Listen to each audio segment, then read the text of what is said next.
가기사는 증시 각도기. 안녕하세요. 전부터 증시나 심판은 지원입니다. 네, 화창한 날 각도기 박사님입니다. 항상 대대적인 폭락은 또는 급락은 화창한 날씨와 함께하는 것 같아. 그러게요. 오늘 날씨 진짜 너무 좋은 것 같아요. 제가 오늘 특별히 많이 걸어 다녔어요. 왜 그러냐면 KBS 갔다가 거기서 점심을 먹고 가방을 놔두고 온 거야. 그래서 왔다가 다시 갔어. KBS까지. 그리고 게다가 그 가방에 노트북이 있었기 때문에 안 갈 수가 없는 거야. 다시 갔어. 계속 걸은 거야. 여의도 광장을 몇 번을 왔다 갔다 했어요. 화창하더라고. 오늘 20도 아래로 떨어졌어요. 기온이 낮에도. 그래요. 시원하더라고요. 그러니까 더워서 위에 상의를 벗으니까 시원하게 걸을 수 있었고 아주 좋았는데 이 깨지는 장을 보면서 이렇게 녹아내리는 이 상황을 보면서 또 생각나는 게 있어요. 우리 요즘에 우리 자영업자들이 얼마나 힘들까. 진짜 힘들겠다. 투자자들도 힘들지만 네. 금리는 안 올라가죠. 그죠? 시중금리는 올라가고 대출금리도 당연히 올라가는 거고 다들 부동산에 매여 있었고 돈이 다 묶여 있었고 돈을 안 쓰죠. 그러니까 장사는 안 되죠. 뭐 인건비도 오르고 원재료비도 오르고 임대료도 요즘 많이 오른다고 하더라고요. 임대료도? 네. 그러니까 이게 자영업 하시면 너무 힘들잖아요. 그러니까 연끌을 했기 때문에 더 안 쓰는 거죠. 그죠? 집에 뭐 이렇게 돈이 많이 들어가면 돈을 쓰겠어. 네. 그래서 그런 참에 지난번에 몇 번 이렇게 한번 언급을 드렸습니다. 우리 자영업자분들 중에 저희가 정말 몇 년 만에 한 2년 만이죠. 무료 광고 해드리겠다. 2년이나 되나요? 그럼요. 처음에 했었으니까. 그때 뭐 희한한 거 많이 있잖아. 뭐 이렇게 액세서리도 하고 뭐 먹는 것도 하고. 맞아요. 그때 하루 매출 최고 찍었다고 막 그러고 뿌듯했었잖아요. 네. 근데 오늘은 헤이리에 있는 제가 몇 번 언급을 살짝 드렸던 재미난 카페가 있습니다. 헤이리에 가 보니까 이런 카페도 있어요. 동물 카페. 그 중에서도 앵무새 카페가 있습니다. 오늘은 거기를 한번 소개해드리고 시작을 해볼까 합니다. 네. 바로 여기 파주에 있는 헤이리 마을에 위치했고 카페인데 일단 내부 공간도 굉장히 크고 또 제가 찾아보니까 반려동물 동반이더라고요. 근데 걔는 못 갖고 하지 않아? 앵무새 물으면 어떻게 걔가? 근데 반려동물 동반이라고 써 있는 거는 같이 가도 되지 않을까. 그래서 저는 이제 저도 이제 동물을 키우기 때문에 강아지를 같이 한번 가보려고 하고 저기는 이제 앵무새 카페라고 이제 앵무새들이 좀 이쁜 앵무새들 많이 이렇게 있는 같이 공간인 것 같아요. 앵무새만 있는 게 아니고 먹을 것도 있어요. 네. 앵무새 있다고 치킨을 주는 건 아니네. 그럼요. 카페니까 뭐 케이크나 이런 디저트도 있고 커피도 당연히 있고. 그래서 헤리 마을에 위치한 앵무새 카페 어반오프라고 최근에 오픈을 하셨다고 합니다. 네. 저희 이거 저희 사적으로 따로 유료 이런 광고 아닙니다. 그렇죠. 무료 광고입니다. 무료 광고입니다. 배경 광고 이런 거 아니니까요. 너무 걱정하지 마시고 혹시나 소속사 관계자분은 이거 우리 아무런 금전적 관계가 없으니까 오해 없으시길 부탁드리겠습니다. 네. 오늘 시장은 좋진 않았습니다. 금요일에도 안 좋았는데 오늘 또 추가하라 그랬습니다. 그래도 최저가보다는 조금 올라와서 끝나더라고 다행히. 네. 장중에 속보가 조금 되돌리는데 도움을 주긴 했습니다. 네. 코스피는 0.8% 하락, 코스닥은 1.5% 정도 하락을 했고 장중에는 코스닥 2% 넘게 이렇게 하락을 했었는데 800 깨질 뻔했어요. 3시 넘어서 좀 돌이키긴 했습니다. 오늘 아시아가 전반적으로 다 안 좋았어요. 대만, 일본, 홍콩, 상해 다 1% 내외로 좀 하락을 했고요. 금리는 또 소폭 반등은 좀 했습니다. 요즘 금리가 그렇죠. 아직 멈추지 않고 있어요. 아직 멈췄다고 말하기는 조금 애매한 상황입니다. 금리가 올라가니까 진짜 모두가 힘든 것 같아요. 그래서 오늘 아침에 절대금리에 대해서 얘기했는데 절대금리가 너무 높아요. 이제부터 5% 금리면 무위험 자산이 5%잖아. 쉽게 얘기하면 미국 국채금리 2년물이 지금 5%가 넘는데 무위험이잖아. 무위험. 이거 발행할 때 사면은 무위험으로 5% 2년 동안 갖고 있는 건데 그거보다 더 높지 않으면 주식 투자할 의미가 없는 거죠. 그렇죠. 네, 오늘 통신업종이 제일 많이 올랐습니다. KT 1% 올랐고 SKT 0.7% 올랐는데 오늘 좀 방어주 역할을 했고요. 방어주 역할을 하는 건 통신 다음으로는 음식료죠. 음식료도 오늘은 좀 상승을 했습니다. 기계가 제일 많이 떨어졌는데 제일 많이 떨어진 종목은 두산 로보틱스 9%나 하락을 했습니다. 여기가 26,000원 공모가 대비해서는 여전히 이제 훨씬 높은 가격으로 형성이 돼 있는데 첫날에 이제 고점 찍고 내려오는 거는 정말 무섭게 떨어지고 있고요. 지금 41,000원대 있습니다. 이외에 이제 현대엘리베이터, 한신기계, 한온시스템, LIG 넥스원, 두산밥켓, 현대인프라코어 전반적으로 좀 하락을 이어가고 있고요. 전기전자에서도 해성DS가 7% 하락, 대덕전자 5% 하락, 포스코 퓨처엠과 솔루스 첨단 소재, 코리아 서키트가 3% 정도씩 하락을 했고요. 뭐 삼성전자도 1% 오늘 하락을 했고 하이닉스도 0.5% 하락했습니다. 네, 하이닉스가 뭐 삼성보다는 조금 요즘 주가 움직임이 잘 괜찮은 것 같아요. 요즘 이런 지저분한 얘기하면 좀 그런데 한국에서 지금 매입 소각 쪽이 발달하지 않으면 그다음에 그다음에 배당이 굉장히 높아지지 않으면 물량 느는 거에 비해서 지수 저조한 게 계속 유지돼야 되는 일종의 무슨 쓰레기 처리장 같아. 그런 느낌이 있죠. 배설물 처리장 같아. 유상증자는 그렇게 때려놓고 말이야, 그지? 돈 필요할 때 돈 좀 주세요 이러고 끝나면 입 싹 닫고. 이 개인 간에 일했으면 어떻게 됐을까? 그냥 완전히 왕따 당했을 거야, 그죠? 그렇죠. 매장이야, 매장. 그래서 시장이 매장되는 모양입니다. 네, 걱정한데. 글로벌리 그 매장을 낮은 멀티플로 부여를 하잖아요. 그러니까. 네. 이게 뭐 동남아시아, 뭐 아프리카 국가보다 낮은 멀티플을 받는 이유가 분명히 있겠죠. 그러니까 지주사들의 그 말도 안 되는 주가, 모두 다 그게 작용이 된 거겠죠. 예. 네. 근데 갑자기 그 이야기를 왜 또 하신? 오늘도 점심 먹으면서 그런 얘기를 막 나눴어. 이건 진짜 안 되지 않느냐. 예. 자꾸 그런 얘기하면 빨리 미국으로 오세요. 막 이래. 아씨 짜증나. 네. 네. 네, 섬유일부 섹터가 세 번째로 많이 하락을 했고 FNF 오늘도 1% 빠졌어요. 여기는 뭐 뉴스나 뭐 리포트나 다 이제 잘 되고 있다. 매장 수는 계속 확대되고 있고 뭐 신규 뭐 스프라 브랜드도 그렇죠. 뭐 확장 예정이다. MLB도 잘 팔린다. 그런데 좋은 얘기만 들리는데 주가는 계속 좋지 않습니다. 네. 아, 예전부터 좀 재고 우려가 좀 됐었는데 재고가 좀 해결됐는지는 모르겠네요. 그렇죠. 재고가 제일 무섭죠, 의류는. 네. 네, 그리고 철강금속 섹터도 한 1% 정도 하락을 했는데요. 조일아미늄, TCC 스틸, 포스코 스틸 리온 3% 가까이 하락을 했고요. 포스코 홀딩스도 1% 정도 하락을 했습니다. 오늘 2차전지 섹터가 전반적으로 장중에 굉장히 낙폭이 컸었는데 그렇죠. 예, 오후 한 3시 이후에 좀 많이 되돌렸습니다. 네, 에코프로는 다행히, 플러스 네. 원화를 했어요. 아, 네. 실적이 그렇게 나빴음에도 불구하고. 예.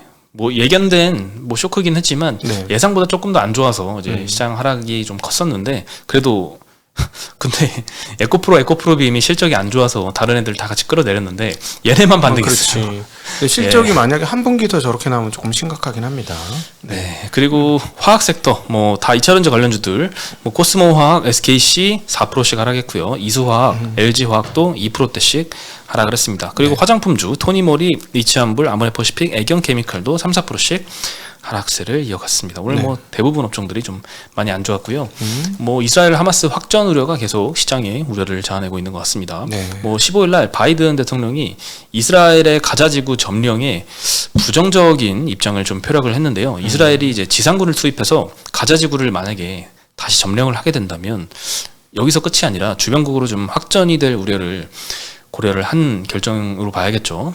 그리고 오늘 오후 3시쯤 이제 로이터 보도에서 미국, 이스라엘, 이집트가 가자지구 남부에서 오전 9시경부터 휴전을 한다. 이런 속보가 갑자기 들리면서 3시 기점으로 시장이 좀 많이 반등을 했어요. 낙폭을 좀 많이 축소를 했는데 아니라는데? 문제는 이게 제목 보고 좀 이상했어요. 네. 이스라엘과 팔레스타인이 휴전한다. 이게 아니라 미국, 이스라엘, 이집트가 휴전을 한다. 여기 하마스가 빠져 있잖아요. 네. 그래서 하마스 측에서도 이와 관련된 정보를 갖고 있지 않다라고 언급을 하면서 이게 뭐지? 라고 그쵸. 생각이 들긴 하는데 가자지구 남부에서 이 이집트하고 연결된 통로를 재개방을 하는 거래요. 근데 이스라엘에 이제 본격적으로 침공을 하기 전에 민간인의 대피를 좀 돕기 위한 조치가 아닌가 이런 분석이 좀 있습니다. 그래서 이게 뭐 확전 우려를 되돌릴 만한 그런 이슈는 좀 아닌 것 같다라는 생각이 들긴 합니다. 어쨌든 빨리 좀 끝났으면 좋겠고 이제 뭐 4,000명도 넘게 죽었다잖아요. 네. 서로 간에 이제 복수 시험을 불타서 신의 이름으로 복수를 하기 시작하면 이건 끝도 없어요. 과거 종교 전쟁이 가장 비참한 전쟁이에요. 가장 사람을 많이 죽인 전쟁이거든요. 네. 이것도 일종의 종교 전쟁이니까 그러면 안 되거든. 네. 이 21세기 대명 전쟁이 뭐 웬일입니까, 진짜. 네. 네. 그리고 지금 이스라엘하고 이제 하마스 전쟁으로 뭐 몇천 명 죽은 것도 당연히 이제 큰 일인데 아프가니스탄에서도 사람 몇천 명 단위로 좀 죽었어요.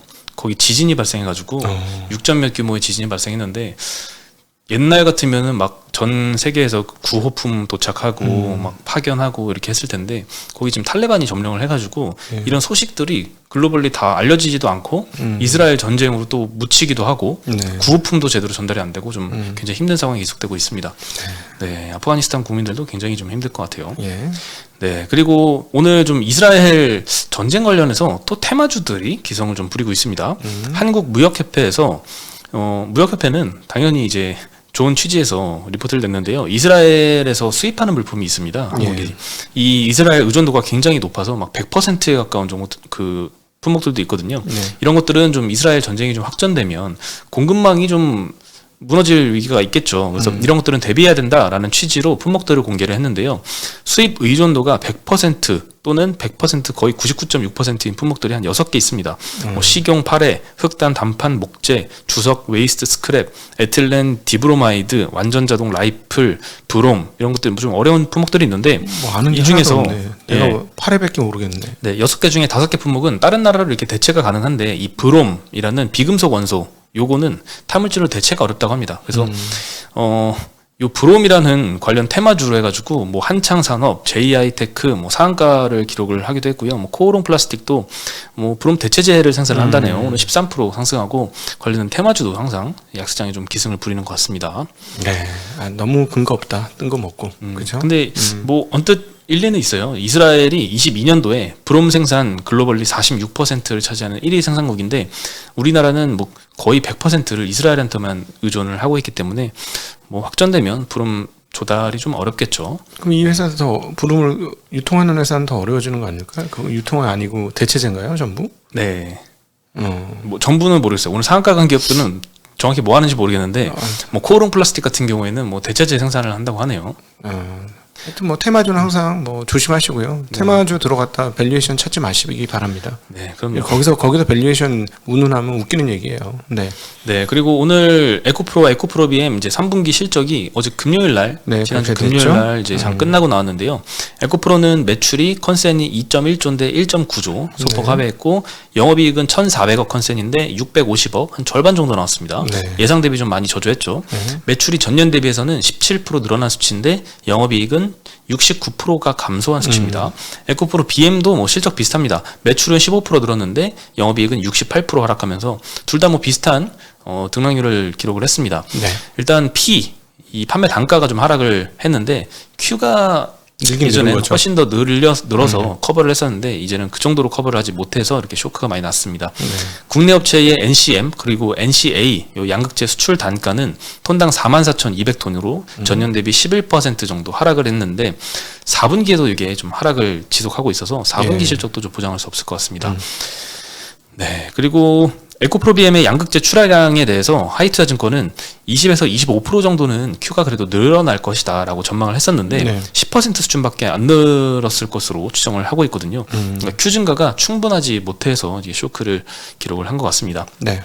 Q가 이렇게 실망한 원인은 국내 배터리 셀 업체들의 유럽 시장의 점유율이 좀 하락한 점, 그리고 유럽 완성차 업체들의 과잉 재고 영향 때문이라고 하고요. BNK에서는 BNK 증권은 4분기에도 좀 실적 부진을 이어갈 것이다라고 전망을 하면서 목표가를 30만 원에서 26만 원으로 에코프로 BM은 하향을 시켰습니다. 네, 하이투자증권은 에코프로 BM이 이제 주가 하락으로 밸류 부담이 좀 상당히 완화된 건 사실이지만 2차전지 소재 업종 내에서 밸류에이션 매력도는 그래도 높지 않다. 여전히 좀 밸류가 높다라고 좀 코멘트를 했습니다. 그리고 뭐 2차전지는 뭐 리튬 가격 이런 뭐 소재 가격의 영향을 뭐 많이 받겠고 그리고 내년 11월에 이제 대선이 있잖아요, 미국. 그 영향도 앞으로 장기적으로는 좀 받을 것 같습니다. 뭐 단기적으로는 워낙 이제 낙폭이 컸어가지고 언제 반등해도 이상하지 않을 것 같고 또 많은 분들이 반등은 또 기다리실 것 같습니다. 그런데 이제 제일 중요한 건 전방 산업인 전기차의 동향입니다. 전기차가 안 팔리고 덜 팔리고 할인율이 커지면 절대 좋은 뉴스가 아니다라는 건 정말 여러 차례 말씀드렸죠. 그걸 보셔야 되겠습니다. 그리고 머니투데이에서 이제 단독 보도가 나왔는데 하이닉스가 엔비디아의 이 5세대 제품 HBM3가 4세대고 HBM3E가 5세대인데 이 5세대도 독점으로 공급을 앞두고 있다라고 보도를 했습니다. 삼성이 작년 몇 달 전인가요? 2달 전쯤에 엔비디아에 납품을 할 거다 4분기에 이런 보도가 좀 나왔었는데 그것도 단독 보도였었고 근데 일부 이제 핵심 장비 업체에서는 그 어려울 것이다라고 뭐 추정을 하기도 했었죠. 근데 또 발표했잖아요. 저기 이 단어 쓰지 말라고. 나가리, 엔비디아가 또 그런 얘기도 했죠. 네, 나가랬죠. 예. 3P 아니고 3E로 할 거다. 네. 예, 얘기도 했는데 뭐 또 그의 힘을 좀 더하는 그런 보도가 좀 또 나온 것 같습니다. 네. 네, 삼성도 빨리 이제 납품 성공을 좀 해야 될 텐데요. 네, 개발은 열심히 하고 있는데 네, 빠르면 1월부터 이 하이닉스가 제품 컬 테스트 돌입 예정이라고 합니다. 이미 납품 스펙은 충족시켰다고 하고 사실상의 이 계약 사인만 앞두고 있다라고 보도상으로는 알려졌고요. HBM3 샘플 입고는 올해 6월부터 이제 엔비디아가 하이닉스 측에 요청을 했었어요. 그래서 네. 오랜 기간 좀 준비를 했고 이제 좀 진행이 많이 된 것 같습니다. 특별한 문제가 없다면 1, 2개월 이내에 납품 계약을 맺을 예정이다라고 하고요. 이번 신제품은 이제 내년도 2분기에 엔비디아가 출시할 AI용 이제 GPU B100 여기에 탑재가 된다고 합니다. H100 네. 다음 모델이죠. 하여튼 뭐 AI도 잘 됐으면 좋겠고 우연히 제가 이제 변호사분하고 대화를 했는데 심각하다고 하더라고요. 뭐가요? AI 도입이 변호사 시장 자체를 질적으로 큰 틀로 바꿀 것이다. 라고 이야기를 하면서 변호사를 AI가 대체를 한다라는 거죠. 왜냐하면 이제 어떤 사건이 있으면은 그 밑에 이제 쉽게 얘기하면 주석을 달아야 되잖아요. 예. 주석을 너무 잘 찾아준다는 거지. 그렇겠죠. 뭐 판결문 작성 이런 거. 아니, 이 판결문 작성이 아니고 어떤 사건이 이렇게 했을 때 과거 예를 들어 판례라 같은 걸 찾아야 되고 뭐 이렇게 과거 어떤 일은 어떻게 처리됐다는 주석들이 쭉 붙을 거 아니에요. 네. 그런 것들은 너무너무 잘 찾겠지. 그러겠죠. 그러니까 예를 들어 쉽게 얘기하면은 어시스턴트 변호사들은 필요가 없어질 수도 있는 거예요. 잘못하면. 예. 그럴 수도 있겠네요. 예. 그러니까 확실히 이제 화이트 컬러 쪽에서 대대적인 생산성 혁명이 일어나고 있다. 이 말인즉슨 직장이 쪼그라들 것이다. 이렇게도 볼 수 있죠. 네, 그러겠네요. 예. 실제로 주식 잘해야 돼. 제가 자리 사실 없어져. 취업하기 전에 대학생 때부터 이제 로보 어드바이저라는 단어가 나오기 시작하면서 이제 사람 펀드 매니저는 싹 다 교체가 될 거다. 뭐 이런 위협이 좀 있었거든요. 근데 여기는 어렵죠. 아직까지는 그렇진 않은 것 같아요. 왜냐하면 네 마음도 모르고 내 마음도 모르니까. 여기는 심리가 훨씬 더 크게 작용하는 거라서. 근데 이제 그 기록에 남은 것들을 꺼내와서 붙이는 거는 기계가 더 잘하지. 우리보다. 그렇잖아요. 우리 검색 뭐가 있었던 것 같은데 하고 검색하고 단어 딱 치면 또르륵 올라오잖아. 메모장 같은 데다 보면. 그냥 당연히 과거 뭐 판결 사례나 이런 것들 훨씬 더 잘 찾아주겠지. 예. 그럴 것 같습니다. 네. 네, 그리고 의료기기 섹터 요즘 주가가 굉장히 많이 타격을 많이 받고 있어요.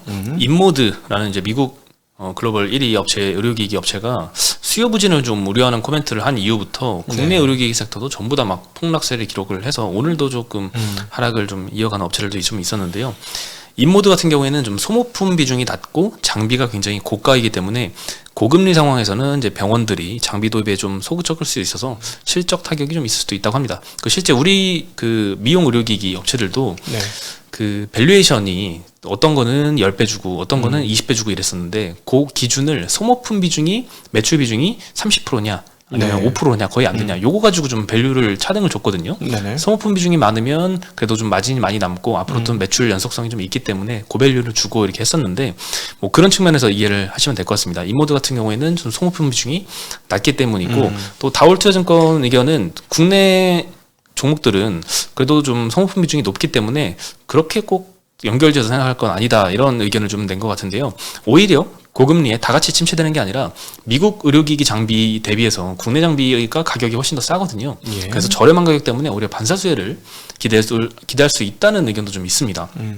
그리고 실제 3분기까지 수출 데이터가 오늘 이제 15일 날 공개가 되잖아요. 지역별로. 네. 지역별 수출 데이터가 공개되면 이제 업체별로 수출 데이터를 좀 추정을 해볼 수 있는데 9월까지 수출 데이터로 보면 클래시스가 전년 대비 49% 증가 수출 금액이, 제이시스 메디컬 27% 증가, 원택도 27% 증가. 9월까지도 계속 고성장을 좀 이어가고 있습니다. 네.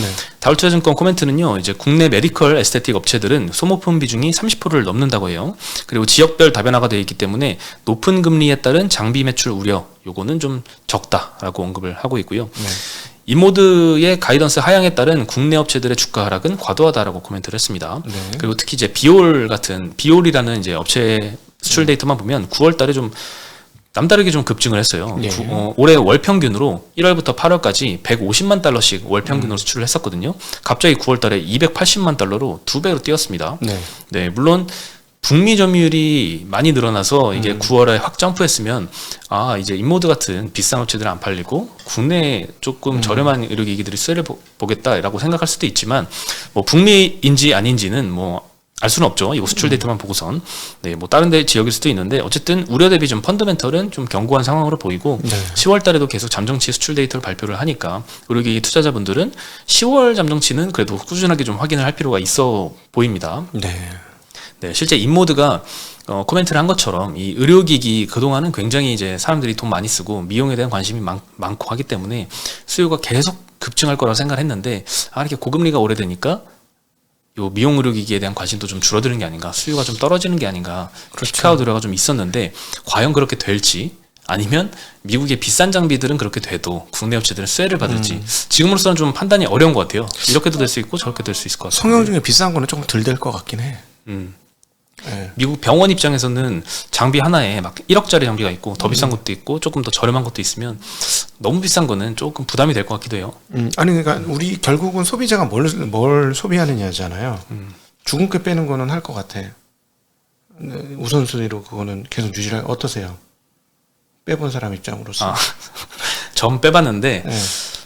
근데 점 빼는 거는 사실 뭐 어떤 기기를 해주세요 이런 거 안 하잖아요. 그냥 점 빼주세요. 그러니까 뭐 클래시스나 이런 게 다 그런 거 하는 회사들이니까. 근데 예를 들어서 가슴 보형을 해. 돈 좀 많이 들잖아요. 네. 잘은 모르겠지만 안 해봐가지고 그런 거는 아무래도 조금 목돈 들어가니까 안 하려고 하겠지. 예, 돈이 없으면. 네, 확실히 이제 브랜드화도 좀 잘 해야 될 것 같아요. 의료기기 업체들도. 네. 그래서 뭐 돈이 많이 드는 건 조금 어려울 거고 돈이 덜 드는 가벼운 거는 그냥 또 갈 거고 그렇지 않을까 싶습니다. 네. 네, 좀 궁금해서 저도 한번 찾아보겠습니다. 네. 그리고 한국전력. 오랜만에 좀 말씀을 드리는 것 같아요. 3분기 흑자 예상이 되는데요. 그래도 좀 불안감을 떨칠 수가 없는 상황입니다. 네. 한화투자증권에서 이제 3분기 영업이익이 9개 분기 만에 흑자 전환을 예상을 하고 있습니다. 근데 최근 유가가 많이 급등하고 있고 전기요금 인상도 생각보다 많이 안 되기 때문에 실적 불안감이 더 커지는 중이다라고 코멘트를 하고 있습니다. 별도 이익잉여금을 보면 이게 적자 전환했어요. 2분기 반기 기준으로. 네. 일단 자회사가 뭐 한국수력원자력, 남동발전, 중부발전, 서부발전 이렇게 있기 때문에 이런 것들 제외하고 한국전력의 별도 기준으로 보면은 이익잉여금이 2020년도에는 35조 원까지 쌓여 있습니다. 네. 이익잉여금이라고 하면 매년의 순이익이 계속 누적돼서 쌓인 금액이죠. 네. 네. 근데 21년도에는 29조로 줍니다. 22년도에는 이게 4조로 줄어요. 23년도 2분기 기준으로는 마이너스 1.7조예요. 그러니까 2020년까지 지난 몇십 년 동안 한국전력이 장사를 했잖아요. 네. 그 쌓아놓은 순이익이 35조인데 2년 반 만에 이게 마이너스 1.7조가 돼버린 거예요. 37조가 날아가 버린 겁니다. 예.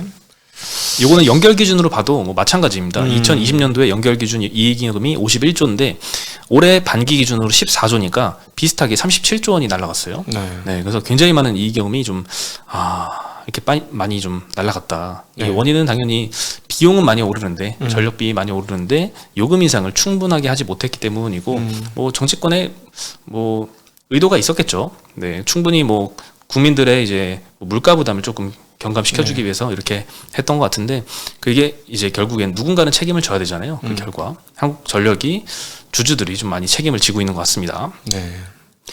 네. 그리고 실적 전망은요, 영업이익 기준으로는 22년도에는 마이너스 32조, 23년은 마이너스 5조, 24년도에는 그래도 플러스 4조 가까이 흑자 전환을 예상하는데 이익잉여금은 사실 영업이익이 아니라 순이익의 누적이잖아요. 네. 순이익 전망은 24년도까지 계속 마이너스 2천억 가까이 지금 적자를 기록을 할 걸로 한화투자증권은 이제 전망을 하고 있어서 이익잉여금이 좀 빨리 좀 회복이 될 텐데 그러려면 이제 유가나 이제 이런 에너지 가격이 좀 많이 떨어져 주거나 지금보다 아니면 가격 인상을 충분히 전기요금 인상을 좀 하던가 둘 중에 하나는 해야 되지 않을까 싶습니다. 중요한 회사 중에 하나가 내년도의 전체 EPS 추정치에서 한전이 플러스가 상당히 날 걸로 예상해서 EPS 추정이 나오고 있습니다.